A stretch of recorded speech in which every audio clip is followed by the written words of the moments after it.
And now, from beyond our dimension, this is the JeffMara podcast. Here's Jeff. My guest is Vish Chatterji, mechanical engineer, astrologer, and yogi who makes the ancient wisdom of the Ayurvedic system of India accessible and actionable for modern seekers. Today we're going to talk about Vedic astrology and his new book, Astrology Decoded. Vish, thanks for joining me and welcome. Jeff, thank you for having me. It's interesting to see you on the screen here. You look more an astrologer than I do. Wow. You have the sky and constellations and planets in the background. You're wearing a purple tie, which matches perfectly to my book. Hey. So I'm not sure who's being interviewed here. Well, Vish, how did a mechanical engineer in the world of physical sciences get involved with astrology? Yeah, so I was a mechanical engineer for the first part of my career, and I was specifically an engine engineer. So the word engineer has engine in it. I was an engine engineer, and I was all about hard science and data and physics, like you said. And then I went to business school, did my MBA, and ran businesses. I was a corporate executive for almost 20 years. And in the corporate world, you obviously also had to look for where's the revenue, where's the money, where's the data that supports this particular business idea. But as I rose up the ranks of management, you have to bring in a lot more soft skills. So all of a sudden I had to transition from being an engineer to more of a people person and managing people, convincing people, persuading people, and realizing there's a softer side to life and there's some soft skills required. And along the way, I went through a big stock appreciation at a company, took an exit, ran a startup. And when I was doing that startup, along the way, our investors mentioned that they didn't find my co-founder very coachable. And they said, Vish, you're very coachable. We'd rather you run the company.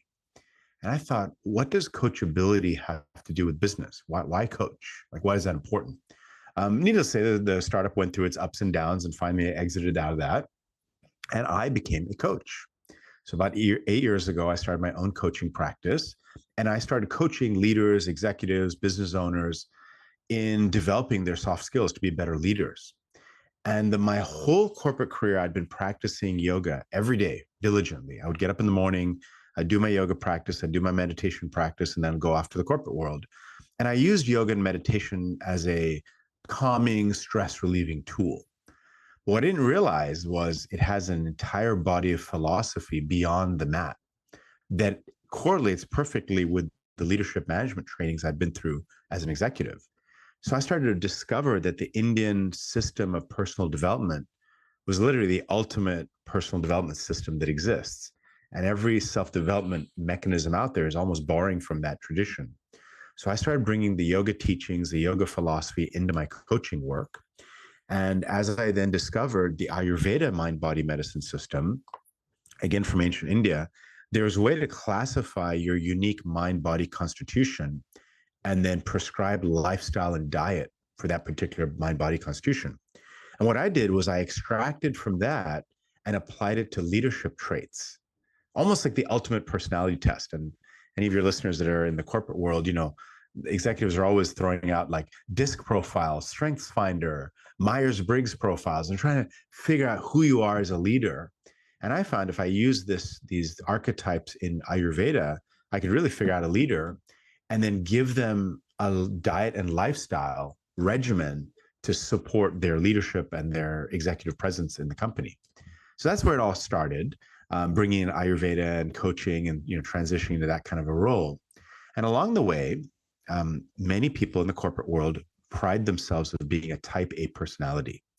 So even if they're not, they almost pretend to be or self-prophesize to be in order to get promoted at work.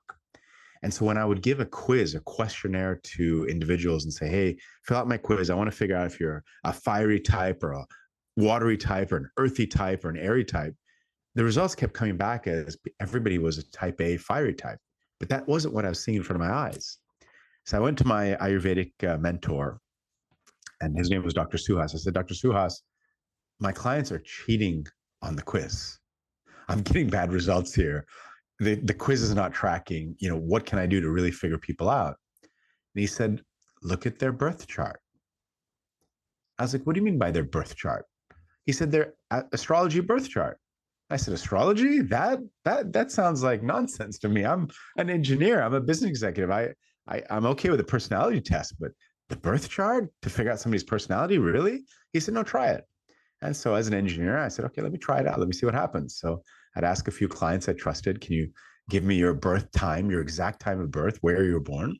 And I would pull up a birth chart, the map of the heavens, the stars at the moment they're born, using accurate math that the Vedic astrology system uses. And then I would see things and I would say things. Hey, I think this is what I know about you. And my clients would say, wow, how do you know that about me? I've been trying to hide that my whole life. How are you figuring me out so quickly? And so I kept having this experience over and over. And I started realizing, wow, there's a pretty powerful system here. And so then opened up the wormhole. And here I am deep into Vedic astrology, now having written a book on Vedic astrology. And I use it very regularly in my practice to help people figure themselves out, but also to figure out what are their innate strengths, what are their weaknesses, what are their opportunities and threats, like a SWOT analysis, you could say. And I also use it to help people figure out things they can't figure out themselves. Like, why did this event happen to me in my life? I have a medical condition. I'm not sure where to look, and I can look in a chart and say, hey, ask the doctor to test these areas of your anatomy, and then they figure it out. So it's become a really interesting tool for me just to help answer the why question that people often have about their lives. Have you ever thought, how does the position of the planets and the movements of the planets and stars affect our personality? Yeah, I had to answer that question because, again, as an engineer, I'm like, why is this working? Like, why does it keep happening, right? So I keep getting these results where I look at a chart, I say, oh, there's this planet here. When you were born, Mars was directly overhead. Mars is a fiery, aggressive planet. Overhead is how you show up in the world. Do your, coworkers think you're very fiery and aggressive? And they're like, oh my God, yes, I keep getting these complaints from HR about yelling at people. And I'm like, oh, okay. I keep getting that sort of reinforcement. So then I'm like, well, how does that work? How can it be that a planet's there at the time you were born? It's not there right now. How is that affecting? So that sort of opened up a deeper journey into understanding the Vedic philosophy system. So this was a system developed probably, we believe, somewhere 10, 15,000 years ago in ancient India, specifically in the northwest of India, the Indus River Valley civilization, at the foothills of the Himalayas, near where current day Afghanistan, India, and Pakistan sort of meet. And these were very enlightened beings that, in deep states of transcendence and meditation, they discovered the secrets of our universe. And they started to codify it in a series of poems that were communicated orally for many, many years. For thousands of years, there was this oral tradition of, here is how the entire universe functions. Here's our role in the universe as humans. And finally, after 8,000 years of transmission through oral tradition, they finally wrote down these teachings. And this became the Vedas. And many of you have heard the Vedas are some of the oldest writings known to humankind. And so about 5,000 years ago, we believe the first writings were written down. And then it was transmitted in this written form. And along the way, India was colonized by different forces. A lot of these writings were lost or burned or destroyed, and some remnant of it remains. And from that, we start to see that there's a yoga system of personal development, a meditation process, an Ayurvedic mind-body medicine system, a Vedic astrology system called Jyotish, as well as sort of a philosophy of life. And the fundamental tenet of the system is that we are all subject to reincarnation. So that means that our souls don't die. The soul remains. The soul is immortal, cannot be wet by water, cannot be burned by fire, cannot be cleaved with a sword, cannot be dried by wind. The soul endures, and it takes on these different lifetimes to experience various things that soul has to experience. So every birth that happens, it's the soul sort of saying, okay, I'm being born in this particular circumstance to deal with these particular challenges in order to learn my lessons and evolve as a soul. So all of us are here to evolve one way or another. Some are moving faster, some are moving slower, but we're all here to evolve as soul beings. Now, the soul is so intelligent that it picks the exact circumstance of birth in order to face the right circumstances for that soul to evolve. And in the Vedic tradition, we say that what is in the universe is inside you. What is inside you is in the universe. You and the universe are one and connected. So at the moment you're born, if we look up to the heavens, where the stars are positioned are almost a clue for us of what is your soul thinking? What is your soul trying to do in this lifetime? So an astrologer basically casts a diagram, makes a map of the sky at the moment of your birth, and based on the planet, the star zodiac constellations, and your particular life circumstance, tries to interpret what is your soul thinking? What is your soul trying to do? And, my job as astrologer is to help you align to that soul. So the idea is to have balance and well-being and happiness in life, you want to really honor your soul's intentions and journey. You talked about how the knowledge and the writing has kind of come and gone over the years. What about the colonial suppression that existed? Did that affect the teachings? Yeah, definitely. I mean, there's a few things that affect the teaching. So number one is when these ancient rishis or ancient sages, so the subtitle of my book is The Secret Science of India's Sages. So these sages were people that were very high consciousness, enlightened beings who had incredible powers, like some of the most amazing powers that humanity's ever known. And in intuitive states, they understood things, let's say 100%. Then when they spoke it, some of that fidelity gets lost. The spoken word doesn't have the fidelity that the intuitive mind has. Then when they spoke that word and wrote it down, some fidelity was further lost, because as soon as it's written down, it doesn't have the power of the verbal transmission. Then as those writings got lost and destroyed along the way, it got reduced as well. And then the colonists came in. And so first of all, there was the Mughal invasion. So the Muslims came in with their own systems and sort of subjugated a lot of the Indian systems, and specifically destroyed a lot of temples. That was one of the things that was, left India very scarred, was the destruction of temples and idols very specifically. But then the British came in, and the British said, look, we're a very small group of people here. There's, 700-800 million Indians. How do we conquer them?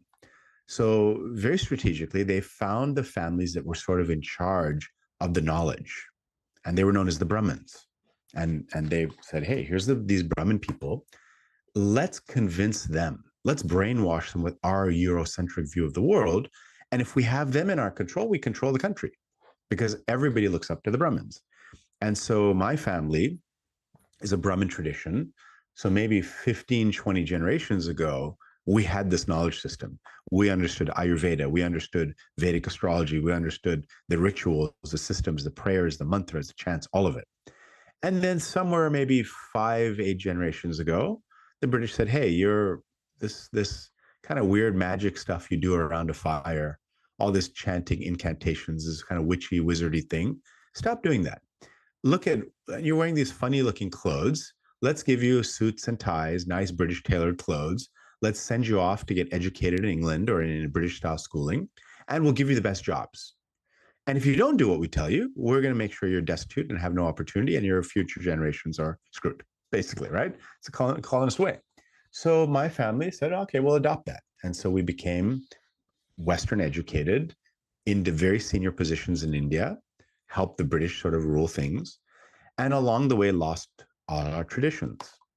And so in my family, if I told anyone in my family I was studying Vedic astrology, they'd say, what is that nonsense? That's like backwater village, superstitious voodoo stuff. Like, study Western things. Western things are better. This is, because it was a Eurocentric viewpoint.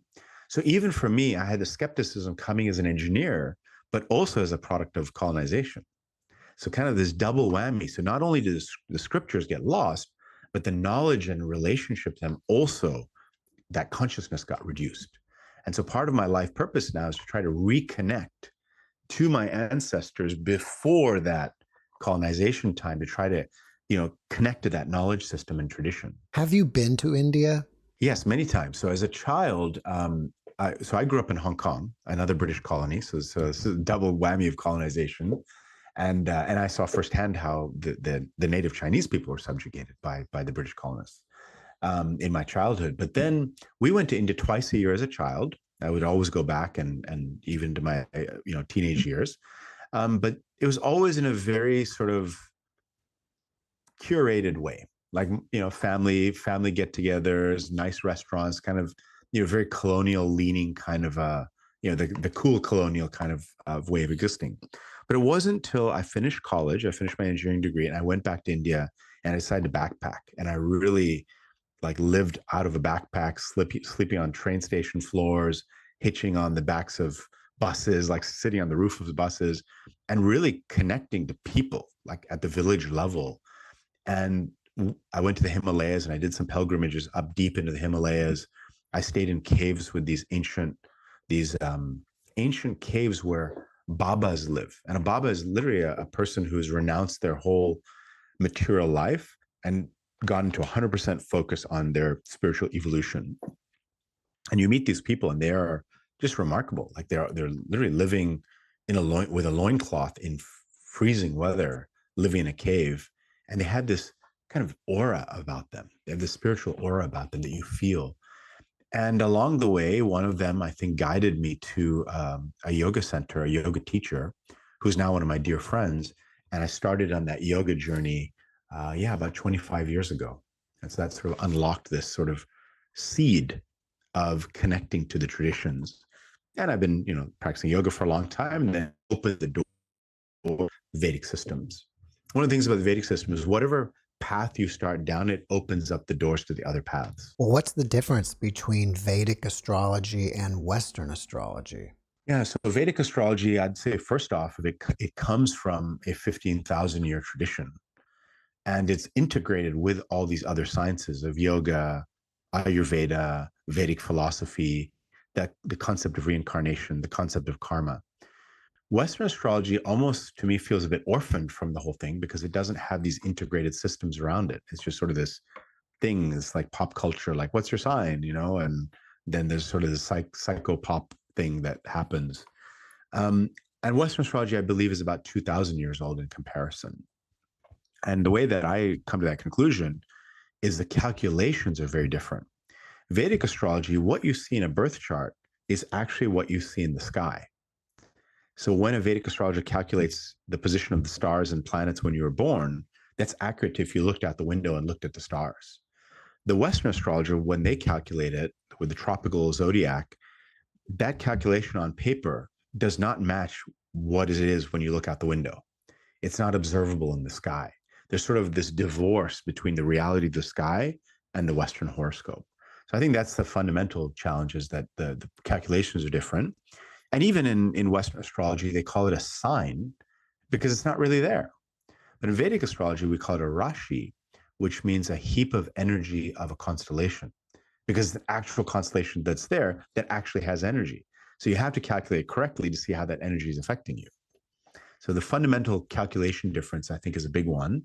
And then this whole idea of this is my sign because I was born in this month, right? So, you're at a cocktail party, somebody says, hey, when you were born? Oh, you must be a Gemini, right? That's because they think the sun was in the part of the sky where the stars of Gemini was, but that's also incorrect because the calculation is off.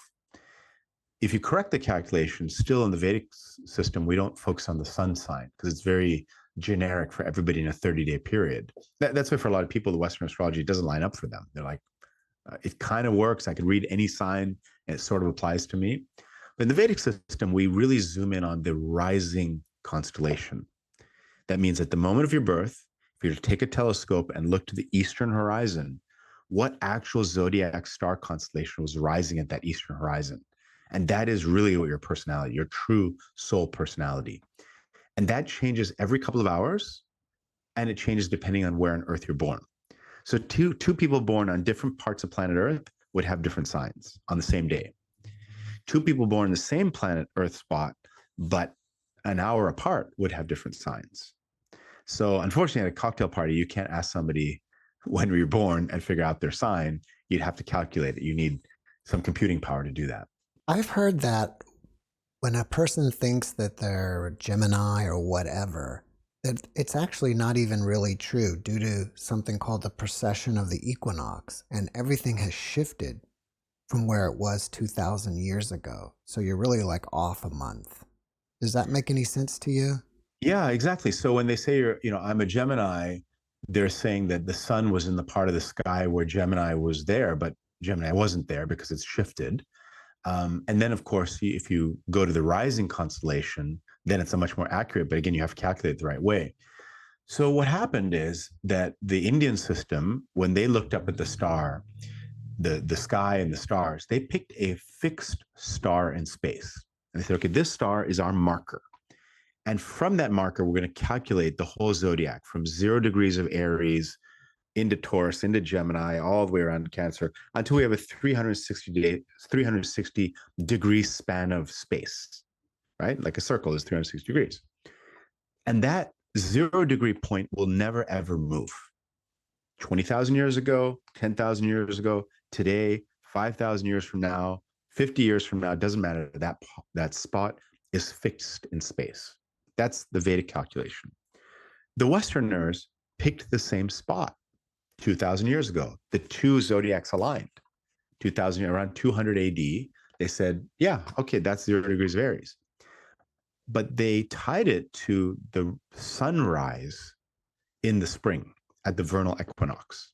They said, okay, when the sun rises, that's our 0 degree spot every year.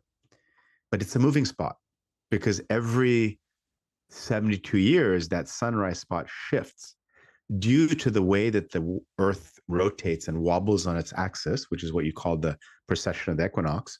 What's happening is because of the way the Earth wobbles and rotates, that point keeps drifting. And so every 72 years, it drifts a degree. And today it's drifted 23 degrees. And now that 0 degrees of Aries, where they say it is, it's actually moved back one sign into Pisces. And by the year 3000 or so, it's going to move into Aquarius. And then everyone's celebrating, oh, we're about to come into the age of Aquarius. What they're celebrating is our math is now 30 degrees off of reality. That's what I feel. It is my understanding in the Vedic astrology system that they don't use all the planets, only the ones that are seen with the naked eye. Is that correct? And also, while you're there, they also have something about Rahu and Ketu. Can you explain that? Sure. So the Vedic people believed that we as human beings have 3 layers of our being. We have a physical layer, a subtle layer, and a causal layer. And in shorthand, in pop culture, we call it the body, mind, and soul, right? You have a physical body of bones and joints. Then you have this subtle sort of energetic layer. And then you have your causal sort of deeper soul layer that is not tied or constrained by space-time reality. The same way a planet has a physical layer of rocks and gas and space, and then a subtle layer and a soul level layer. And so the planet's influence on us, the communication that we have with planets is happening in these subtle and causal layers, not in a physical layer. So it's not like the planet has an energy beam that is like, affecting you. It's at a consciousness level. It's a consciousness kind of thing. But, for simplified sake, yeah, you can say, okay, it's a beam of energy and I'm getting affected, right? Well, it's just a pretend. But at the end of the day, it's a consciousness that is actually affecting. Now, if you can physically see the planet, we believe that it can subtly act on you as well. So only the planets we can see with our naked eye are counted in the Vedic astrology system. So we go up to Saturn and not beyond Saturn. And we also don't call them planets, we call them grahas. And the word graha means a grasper of consciousness. So again, at the subtle layer, they're influencing our consciousness. And the sun and the moon are also considered graspers of consciousness. And even in modern culture, we know that. Like when the sun rises, we feel excited. It's bright and sunny out. If it's a cloudy day, we're like, oh, I don't see the sun. I feel gloomy. It's grasping your consciousness. The moon, right? When the moon rotates, as you see a full moon, any ER nurse or ER doctor or paramedic will tell you that it's crazy. Police officers, it's crazy on a full moon night. The moon is grasping people's consciousness. So all these planets, in a way, are grasping our consciousness in different ways and more subtle as you move beyond the sun and the moon. So that grasping, we believe that, the farther out planets like Pluto and Uranus and Neptune, those may grasp at a mass consciousness level, but not an individual. And these are systems really built for individual understanding. And I know some astrologers, even in Vedic, started adopting the outer planets, but then it breaks a lot of things. So one of the very powerful things in the Vedic system is we discovered that each day of the week has a different energy quality to it. And so we started naming those days as the day of the sun, the day of the moon, the day of Mars, the day of Mercury, the day of Jupiter. In English, it became Sunday, Moon Monday, Saturday, Saturn's day. In French, for instance, Vendredi, Friday, Venus day. In Spanish, Martes, Mars day, Tuesday. The current names come from a derivation of a Norse tradition that also comes from that original consciousness of the Vedic people. So if you use more than 7 planets, you start to break the days of the week. And what 7 planets are there? There's the sun and the moon. Then, of course, there's Mars, Mercury, Venus, Jupiter, Saturn. But then we have these 2 shadow planets that we use called Rahu and Ketu. And in the Western system, they call it the North Lunar Node and the South Lunar Node. Have you heard those terms before, Jeff? I think so. Yeah. And that's usually the response I get is, yeah, I think so. I'm not sure what they do. That's usually what the North Node, South Node, I'm not sure what they do. And in the Vedic system, it's actually quite similar. Rahu and Ketu are mysterious forces that nobody's quite sure how to understand them. The only way to understand them is through a story. And so the story, and I go into detail in the story in the book, but to try to keep it brief for the attention span of the listeners, there was a war between the gods and the demons, and the demons were winning, and the gods were freaked out. And they said, "What do we do?" And they were told, "If you get this pot of immortal nectar from the bottom of the Milky Ocean, you can drink that nectar and forever be immortal and not lose the war." So, but they were so weak they couldn't churn the ocean on their own, so they had to form an alliance with the demons. So the gods and demons got together in an alliance. They stuck a mountain in the middle of this Milky Ocean. They put a snake around the mountain, and they pulled and pushed this snake. And as it rotated and churned up, the pot of nectar finally came out. Before it came out, a bunch of poison came out that almost destroyed the universe. But then finally, the nectar came out. And everybody greedily grabbed to drink the nectar. But the gods had a ploy. They had this beautiful maiden tempt the demons away, because the demons are lustful. So they got tempted by this maiden, tempted away from the nectar, and instead were given a pot of liquor. And they became so drunk, they forgot about their mission, right? So again, a human lesson, right? If you get too drunk, you lose track of your mission.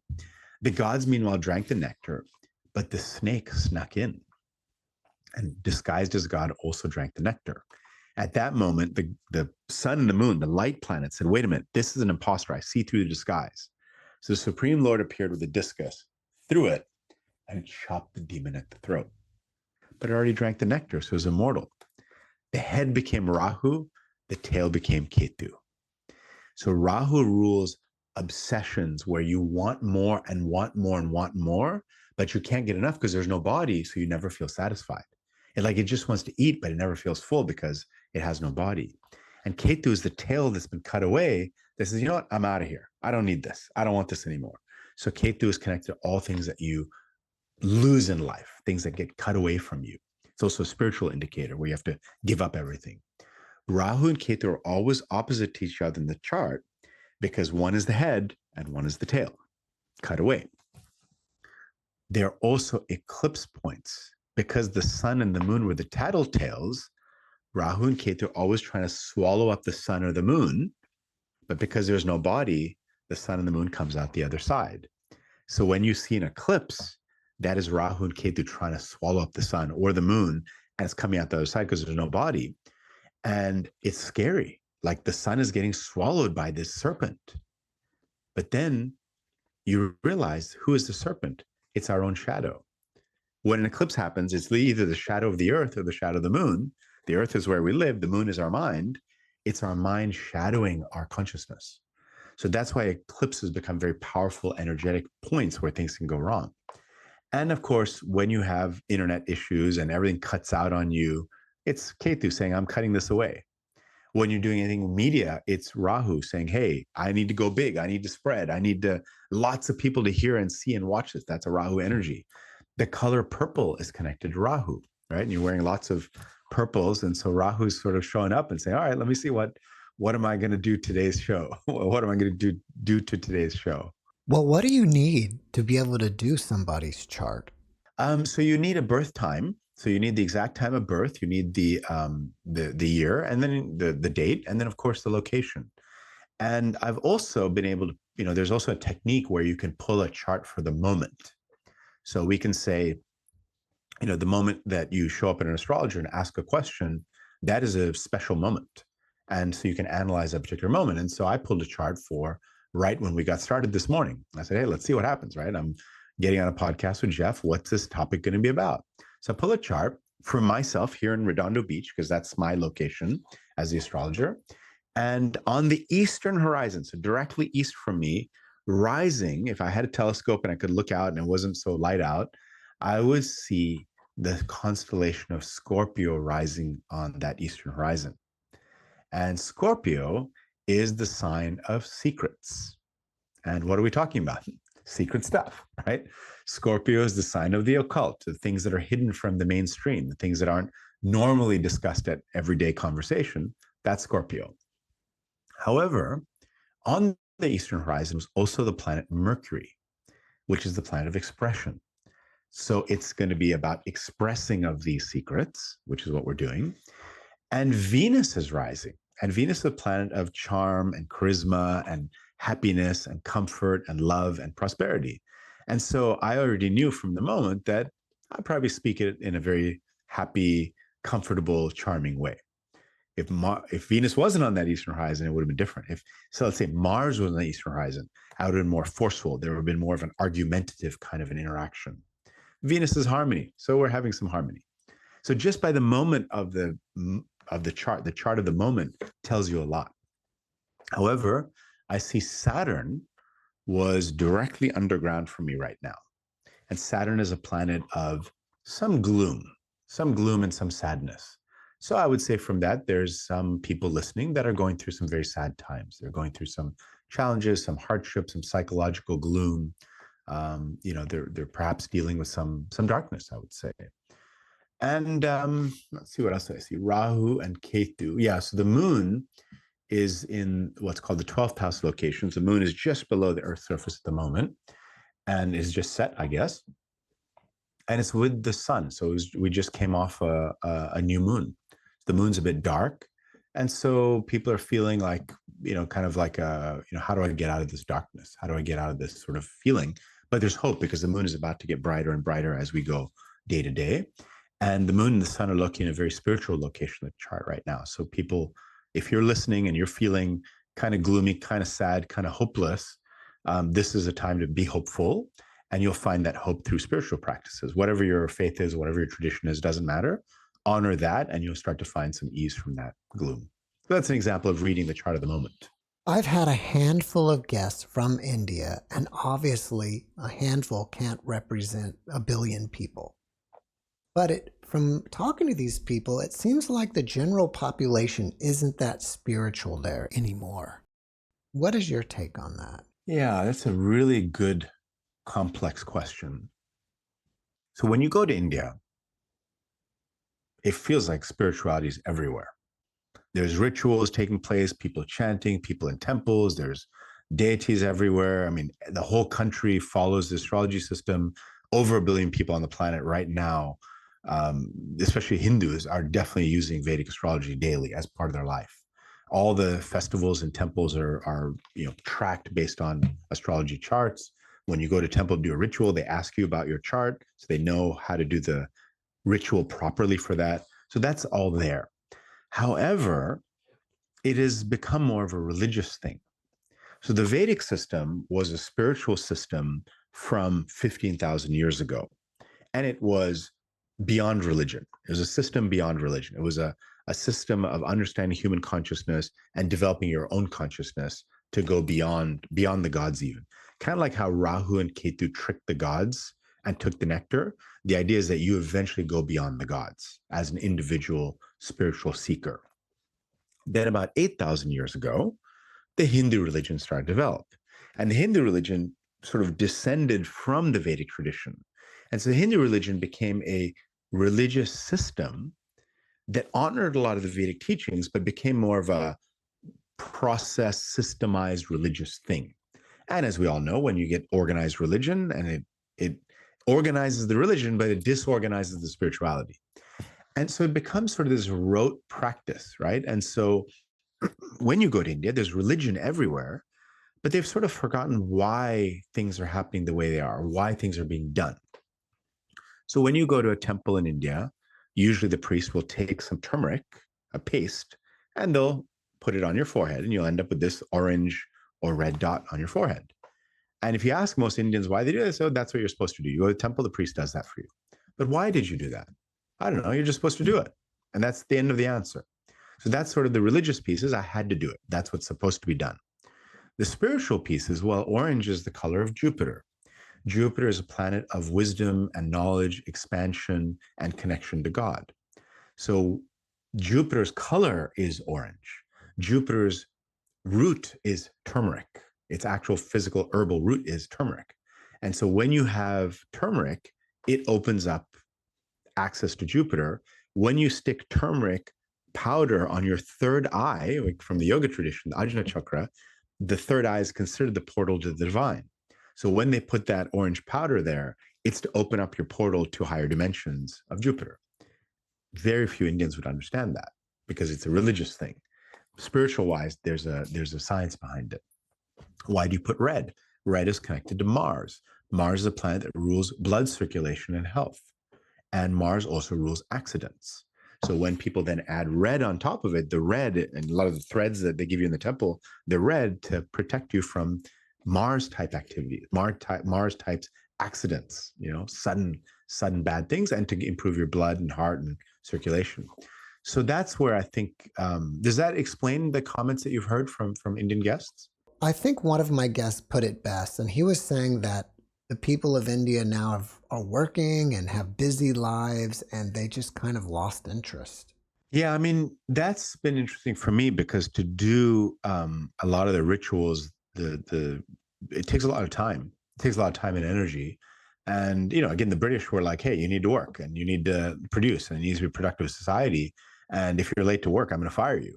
So it's like the guy who wanted to do, or the woman who wanted to do their religious practice in the morning, they're like, I'm going to be late for work. I better put it aside. And so little by little, the sort of attention and devotion and dedication to daily rituals started to decrease and decrease and decrease until it's barely, like, I think most, even Indian executives that I coach, they wake up, they take a shower, they go to their altar, they wave a little wand of incense, they put it in, and then they go. There's like a 1 or 2 minute thing. But a traditional proper offering takes 20, 30 minutes at least, minimum, if not an hour. So yeah, I think it's become sort of like, I'm not sure why I'm doing this. I'm not sure the reason behind it. I'm not sure the point. And I got to work anyway, and I got to take care of my family. So that became the priority. What I'm learning now is if you understand what's behind these rituals, they're almost magical in nature. And it's I can almost liken it to the voodoo doll. So I think the voodoo doll, you take a voodoo doll, you poke it in the stomach, and then that person ends up having a stomach ache, right? Something like that. So I'm noticing that whatever I do at my altar seems to reflect in my life. So if I do something with a lot of intention and devotion at my altar, it starts to shift things in my life. So I'm almost like finding that my altar is becoming like a way to reach behind the matrix, adjust a couple of dials, and then come back, and then life is shifted. So I think there was some magic that existed in original times that was processed into daily Hindu rituals. Then the Hindus sort of forgot about it. They forgot about the magic of it. It became this rote sort of thing that you have to do. It's kind of like religion, like I'm guilty if I'm not doing it, which again kills the intention, and it's lost. But what I find is in the modern world in America, a lot of people are trying to do rituals again. And whether it's a pagan ritual or a Celtic ritual, they're like, I want to put this feather, and I want to put this crystal, and I want to light a candle, and they want to do something. But there's no like spell book. There's no real good spell book of rituals in Western culture. It's sort of like made up by different people. But if I go back to the Vedic system, then I'm like, okay, there's a complete spell book.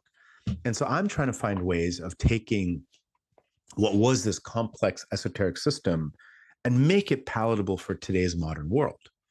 And when you look at your chart, you can see what rituals would be most suitable for you, right? If you have a problem with Mars, and that's somebody has an anger problem, then we might do some rituals of using things to cool Mars down. And we might get and this is where the idol thing comes in, that in India, we use these statues and they look like a statue, like a piece of art, but we're actually charging them up with energy. And we're making them this energetic sort of receptacle that when we then do rituals with it, it's activating energy shifts. And one of the things that people don't realize, a lot of times they say, India in Hindu tradition, even in Vedic tradition, which predates Hinduism, this is a polytheistic system. But it's not. It's monotheism. It's one. There's one supreme being. That's it. But these are all different sort of archetypes that we use to access the supreme. So if you have an anger problem and you use the archetype of an angry deity that's very fierce, and you calm that statue down. So let's just as an example. I have anger problems. I yell at people all the time, and people are fed up, and at work, I'm about to lose my job. Vish, you're an astrologer. What should I do? I look at the chart. I'm like, oh my gosh, you got a very difficult Mars. Mars is yeah. So you told me what's happening in your life. I can root cause it to the chart. You have an anger issue. And so what would you suggest? They would say, okay, go get anger management courses, go to therapists. They say all these things. But the Vedic astrologer would say, you know what? Get a hold of a statue of a fierce warrior deity. Fierce, right? So the Skanda is one of them. A little bit more archaic, but Skanda. So you get Skanda deity, you put it there, and he's this powerful warrior with weapons and about to fight. And every morning, go to him and pour some water on top of him. Take some cold water and pour it over and just chant this particular Mars mantra, and Mars is known as Bhom. So Om Bhomaye Namaha, Om Bhomaye Namaha. Bhom is one of the names of Mars. And you just keep pouring it, and now you've cooled the statue down. Did you cool the statue down? We don't know, right? It's this stand-in archetype to activate that same war energy in you. So you're using that outer figure, and this is kind of Jungian psychology, you're using an archetype, and by pouring water on that statue, psychologically, spiritually speaking, you're pouring water to cool yourself down, energetically speaking. So the statue is just like a stepping stone to connect to that part of your consciousness. And our consciousness is very complex. It has many, many different flavors. There's a part of us that's kind and compassionate. There's a part of us that's angry and fighting. There's a part of us that's disciplined. There's a part of us that's wise and all-knowing. So all these archetypes are just representations of all the facets of human consciousness. And so when we work with archetypes and these deities, we start to calm or activate those particular archetypes within ourselves. And so then we start to have healing. And I've seen it work so many times now. I'm kind of like, wow, this actually works. And this is where a lot of things, when the Mughal invaders came and destroyed all the statues, what they didn't realize, that they're destroying a tool that was used to activate our own human consciousness. Would Krishna be the supreme being and all these other gods are archetypes of different personalities? Even Krishna. So Krishna is an incarnation of Vishnu.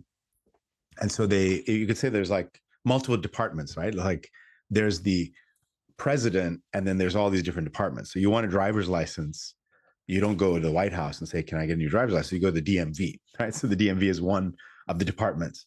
So in a way, there's all these different gods and deities, gods and goddesses. There are different departments for different ailments, right? There's a god of healing. There's a god of driver's licenses, maybe. There's a god of lost things, like there's a saint of lost things in Catholicism. There's the angry ones. There's the teachers. There's the gurus. And then it all goes up to three principal archetypes: a creator, preserver, and destroyer. And you could also say a male, a female, and a supreme. And usually that's Vishnu, Brahma, and Shiva. Depends on the tradition within India. But even the three of them, are subject to a higher power. So even Krishna or Vishnu or Shiva, the top ones, they're subject to a higher power that is beyond human comprehension. And that is known as Brahman, the sort of universal consciousness that is beyond it all. So anytime you worship a deity, you're actually trying to eventually transcend that deity to get to the supreme, which our mind can't comprehend. The idea is our human mind can't figure out what's really Brahman. So when we give it a form, it allows us to focus our energy to then transcend the form. And so it doesn't really matter the religion, because in every religion, you're praying to some divine force through some human comprehensible approach.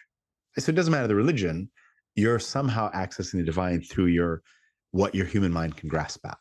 Does that religion ever teach that you can access the boss directly and go beyond the people who connect you? The religions tell you can only do it if you have a good priest. So that's the fundamental thing about a religion. The religion says, you need to come to my temple, my church, my synagogue, my whatever, and there's a holy person there that has been anointed, and only through them can you reach the supreme. That is like the system. But then Rahu and Ketu come along and say, you know what? I'm going to turn all this upside down. I'm going to trick those people, and I'm going to get the nectar as well. So Rahu and Ketu tricked the gods and went beyond. And so this story is very important because that suggests that you yourself can transcend and have a direct relationship with the supreme. No church, synagogue, temple necessary, mosque, whatever. You don't need it. You have a direct connection. And that is what yoga teaches.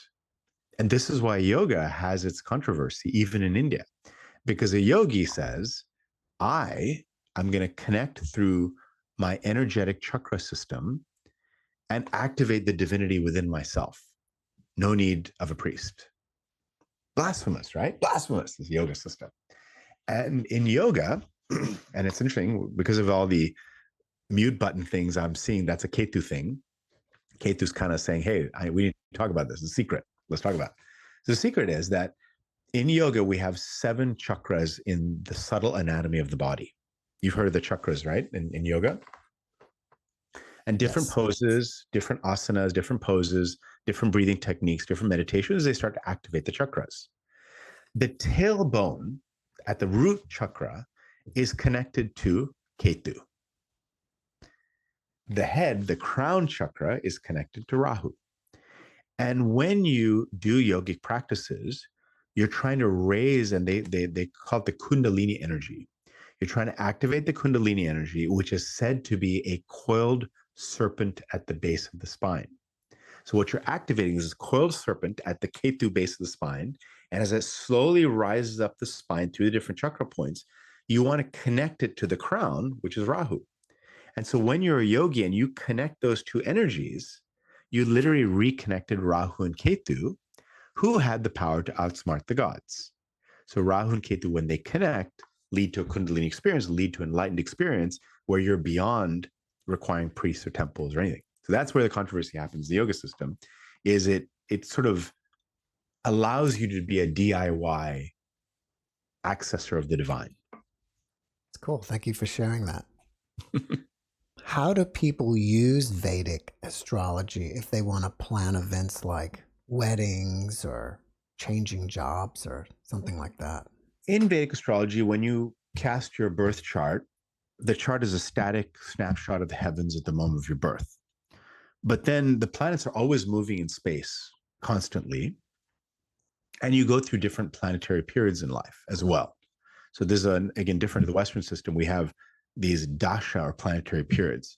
So an astrologer can look and see based on a planetary period you're in and what is transiting overlaid on your birth chart and make predictions of when things will happen. So they'll kind of say like, hey, this is about the time you'll get married. This is a time that's, and if you're not working on that energy, this is a good time to get married, right? Then we also have a technique to say, what will be the ideal birth chart for a new event in your life? So if somebody says, I want to buy a business, we can say, what would be the best birth chart for that business birth? So we can say, this is the ideal date or time or thing. Somebody says, hey, I'm about to have surgery. What would be the ideal birth chart for the successful outcome of that surgery? So then we'll pick the right chart for that particular event to have the most favorable outcome. So that's using an astrologer to pick it. But in my book, what I'm trying to do is say, look, don't be dependent on an astrologer. Again, I'm like a DIY person. I like to fix my own things if I can, right? Avoid all the hassle of negotiating with a contractor and getting them to come not show up on time and all that. I like, instead of worrying about, I need an astrologer to do everything, my book is trying to teach people to say, look, become conscious of these planets. Just like you're conscious of the sunrise and sunset, some people are conscious of the moon cycles. Become conscious of the cycles of Mars and Mercury and Venus and Jupiter and how they relate to you. So the book basically teaches you. So as you go through it, it teaches you, okay, this is what Mars represents in your life. This is what Jupiter represents in your life. This is what Rahu and Ketu represent in your life.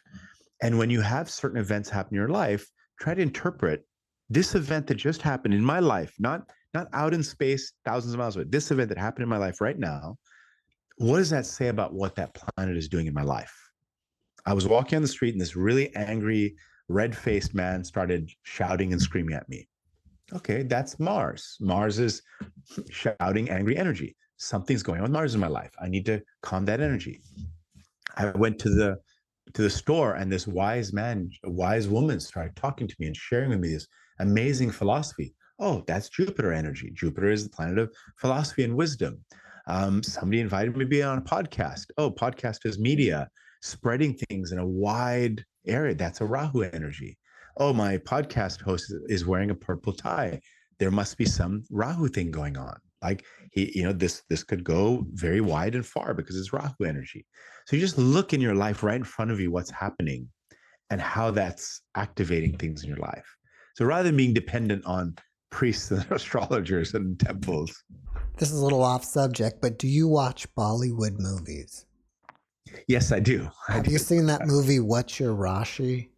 No, that's a good one. I'm going to write that down. It's a great movie. It's a guy that he wants to get married and he can't find the right girl. And so basically, I guess he goes to an astrologer and they use the same actress for each time, but he'll date like each woman of each sign, basically, until he can find the right person. There was a show on Netflix for a while, The Indian Matchmaker, and it was about young Indians in America, men and women, that were looking for a good match, and they hired this matchmaker who then would consult astrologers and compare their charts and see if there's compatibility.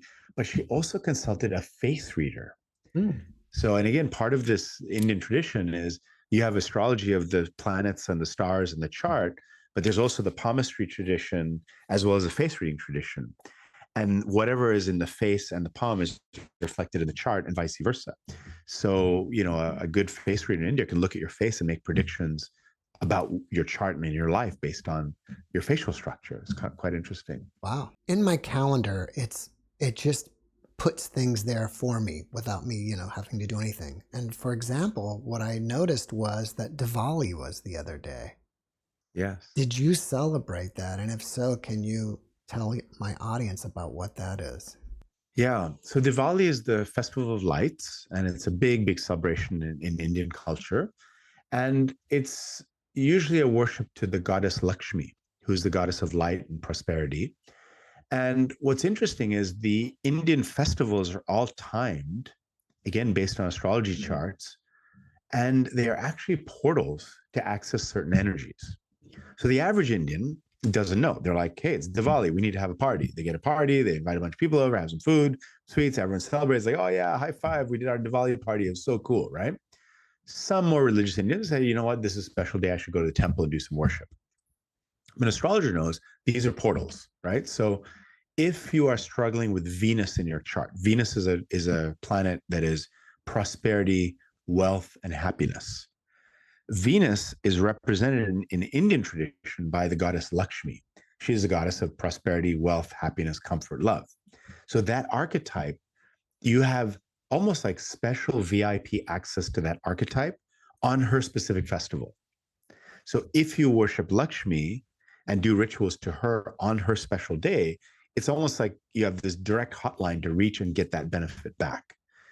And so that's where it becomes interesting in astrologer. If I see something in a chart that's out of whack and they want to work on that planet, they can do the work every day. But if I know that festival is coming up, then I know that that deity is accessible to them. So like there's a big Ganesh festival that kind of kicks off the festival season, but that was back in, I think, late August or early September. And Ganesh is the elephant-headed god who had his head cut off and replaced with an elephant head. In astrology, the planet that had his head cut off was Rahu and Ketu. Ketu is the one with the head cut off. And Ketu rules all things beyond the head, beyond the mind, beyond like the spiritual realm. So if you want to activate astrology knowledge, Ganesh is the keeper of that knowledge. Ketu is the planet that represents that. If an astrologer does specific rituals to Ganesh on Ganesh's special festival day known as Ganesh Chaturthi, they will activate Ketu and a spiritual sense and an astrological knowledge. So that's how the astrologer uses the festivals, as these portals. And that's why, the temple says, hey, Saturday is the best day that everyone's free and off of work. So we're going to do our Diwali celebration on Saturday. But the window of time was actually Thursday night, Halloween. And a lot of Indians celebrate on Friday. But I'm like, hey, the actual portal is during the new moon phase. And that went from like 3 a.m. Thursday morning to 3 or 5 a.m. Friday morning. So I had to do my rituals in that window. And of course, the kids have Halloween. My son is doing college applications. I'm on podcast. I have a book launch. And the middle of the day with my business shirt on, I put on a quick traditional dhoti, which is an Indian dress, went to my backyard, did a fire ritual, did some Lakshmi mantras, because that's the portal. Got to catch it. That's cool. Well, once again, your book is called Astrology Decoded, The Secret Science of India's Sages through Mandala Publishing. Mandala is the publisher, and they're based up in the Bay Area. So Mandala Publishing, it published the book, and they did a phenomenal job. I mean, it's just a beautiful artistic piece of work. The pages are just scrumptious, like nice thick paper and kind of these beautiful diagrams. Mm-hmm. That's a birth chart example. But the book, it's called Astrology Decoded, The Secret Science of India's Sages. And then the reading line is discover the 9 personality types that shape the way you live, love, and work.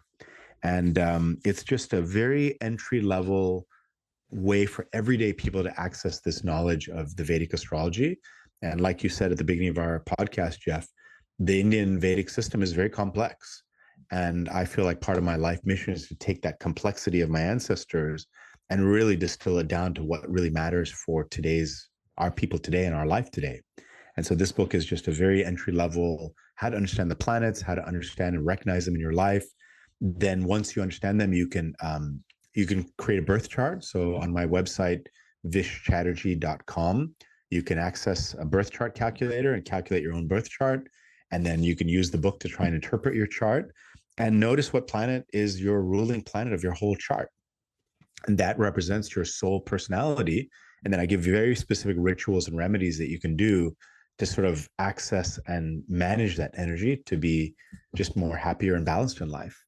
Kind of like you have a rising sign. There's a planet that rules that rising sign.